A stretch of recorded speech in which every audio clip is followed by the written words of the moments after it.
ადამიანი ღვთის ხატად და მსგავსად შეიქმნა მარადიული ნეტარებისთვის. მარადიული ნეტარება უფალთან ერთად უსასრულო ყოფაა.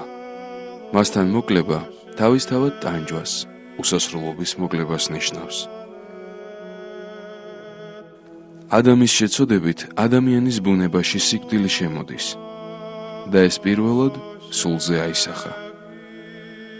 ვისთან ერთადაც ადამს მარადილ ნეტარებაში უნდა ეცხოვრა, სწორედ მისი განცდა და მასთან ურთიერთობა ანიჭებდა ტანჯვას. იგი გაურბოდა უფალს, სამოთხეში ემალებოდა მას და ასეთი მდგომარეობით სამარადჯამო ტანჯვისთვის იყო განწირული. მას მერე, რაც ადამი უფალს დაუპირისპირდა, მისი ამგვარი დამოკიდებულება შემოქმედთან დაუსრულებელი წინააღმდეგობით გაგრძელდებოდა. ამიტომ ღმრთის განგებითა და მისი ჩვენდამი უსაზღვრო სიყვარულით მარადიული ტანჯვა დროით შემოისაზღვრა და ადამიანის ბუნებრივი მდგომარეობა, სულისა და ხორცის ერთობა, როგორადაც ის შეიქმნა, დაირღვა. შემოვიდა სულისაგან ხორცის მოკლება, რაც არის სიკვდილი, ოღონდ დროებითი, რადგან რაც დროშია განსაზღვრული, აუცილებლად დროებითია. ამიტომაც უწოდებთ სიკვდილს გარდაცვალებას, ანუ სულის ერთი მდგომარეობიდან მეორეში გადასვლას. გარდაცვალების პირველივე დღიდან, ვიდრე მის დაკრძალვამდე, მიცვალებულის თავთან მუდმივად უნდა ენთოს სანთელი ან კანდელი. მაცხოვრის მუდმივი მოლოდინის ნიშნად მიცვალებული ისე უნდა იყოს დასვენებული ოთახში, რომ აღმოსავლეთს უყურებდეს. მისთვის განუწყვეტლად უნდა ვკითხულობდეთ დავით წინასწარმეტყველის ფსალმუნს. სასურველია თუ ამ პროცესში ყველა ახლობელი იქნება ჩართული და შეიქმნება მკითხველთა ჯგუფი. გარდაცვალებულს აუცილებლად უნდა ეკიდოს გულზე მის სახელზე ნაკურთხი ჯვარი. წესის აგებას აღასრულებს მოძღვარი ოჯახში ან ეკლესიაში. ეს უნდა მოხდეს დაკრძალვის დღეს ან წინა ღამეს.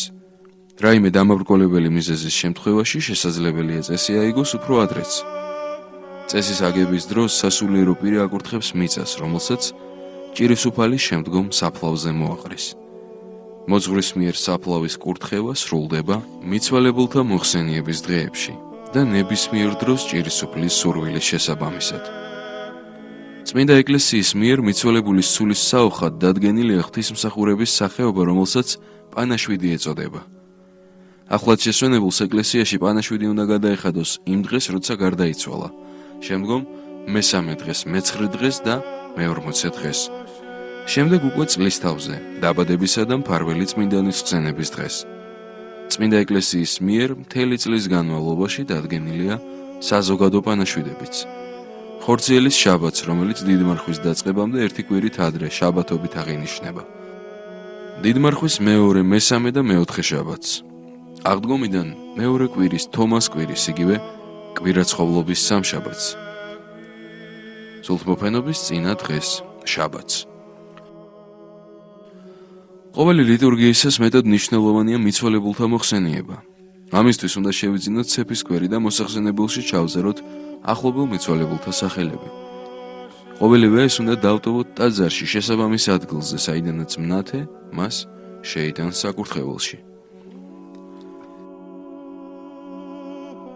მაცხოვრის სისხლთან და ხორცთან ზიარებით ჩვენ ევქარისტიულ კავშირში ვიმყოფებით აწუყვე გარდაცვლილ მის მაზიარებლებთანაც. ამ დროს ხდება ზეციური და მიწიერი ერთობა. ამდენადაა ევქარისტია ცოცხალთა და გარდაცვალებულთა არსობრივი კავშირი. სასულიერო პირი ითხოვს მადლს როგორც ხორცში მყოფთათვის, ასევე სხეულს მოკლებულთათვის. ღვთის მიერ წყალობას იღებს როგორც ცოცხალი, ისე გარდაცვლილი ადამიანი. თითოეულ ჩვენგანს შეუძლია პირადი ლოცვით, საღვთო ლიტურგიაზე მოხსენიებითა და მოწყალების გაცემით შეეწიოს გარდაცვლილი ახლობლის სულს. მიცვალებულის სახელზე გაშლილ სააღაპო სუფრას ძველ დროში ის დატვირთვა ჰქონდა, რომ ჭირისუფლის ამ მოქმედებით მადლიერი უპოვრები მოიხსენიებდნენ და დაალოცავდნენ ახლად შესვენებულის სულს.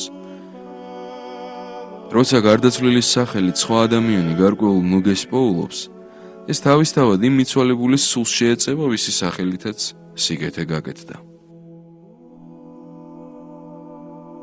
ყველა მიწიერი მოქმედება მარადისობაში აისახება, რადგან ყველა მათგანი ამავდროულად ღვთისადმია მიმართული. მაცხოვარი ამბობს: მშიოდა და მეცით მეჭამადი, წყუროდა და მასუთმე, უცხო ვიყავ და შემიწყნარეთ მე, შიშველ ვიყავდა შემოსეთმე, სნეულ ვიყავდა მომხედეთმე, საპყრობილეს ვიყავდა მოხვედით ჩემდა. რაოდენი უყავთ ერთ საამას მცირეთაგანსა ძმათა ჩემთასა, იგი მე მიყავით. როცა ადამიანი მიცვალებულის სულს ყველა ზემოთ ჩამოთვლილი მოქმედებით შეეწევა, ის ამავდროულად საკუთარ მომავალზე ძრუნავს, რადგან გზა ჩვენი ცხონებისა სხვათა ცხონებაზე გადის.